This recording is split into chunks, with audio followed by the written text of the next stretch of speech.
Junior Asia cup হকিতে নাটকীয় ম্যাচে চীনের সাথে 1-1 গোলে ড্র করেছে বাংলাদেশ। অর্জন করেছে 1 পয়েন্ট। ওমানের মাস্কটে গোলশূন্য থাকে ম্যাচের প্রথম 2 কোয়ার্টার। পরের কোয়ার্টারে ফিল্ড গোলে লিড নেয় বাংলাদেশ। দ্রুতই ম্যাচে ফেরে চীন, পেনাল্টি কর্নার থেকে আনে সমতা। দু দলের সমান তালে লড়াইয়ে ম্যাচ শেষ হওয়ার 4 সেকেন্ড আগে পেনাল্টি কর্নার পায় চীন।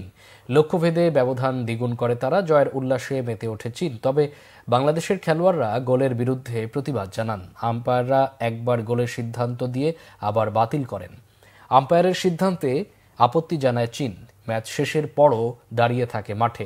টুর্নামেন্টের পরিচালক, আম্পায়ার ও ম্যানেজাররা আলোচনা পর্যালোচনা করে চীনের গোলটির বৈধতা দেননি। পরাজয়ের শঙ্কা থেকে বাঁচে বাংলাদেশ। এই ম্যাচে 1 পয়েন্ট পাওয়ায় বি গ্রুপে তৃতীয় হয়েছে বাংলাদেশ। ক্রস পদ্ধতিতে আগামী মঙ্গলবার খেলবে এ গ্রুপের চতুর্থ দল থাইল্যান্ডের বিপক্ষে। ওই ম্যাচ জিতলেই প্রথমবার যুব বিশ্বকাপে খেলার সুযোগ পাবে বাংলাদেশ। আগামী বছর ভারতে হবে যুব হকি বিশ্বকাপ। স্বাগতিক ভারত ছাড়া খেলবে এশিয়ার আরও 6টি দেশ। চলমান যুব এশিয়া কাপে শীর্ষ 6টি দল সুযোগ পাবে বিশ্বকাপে খেলার।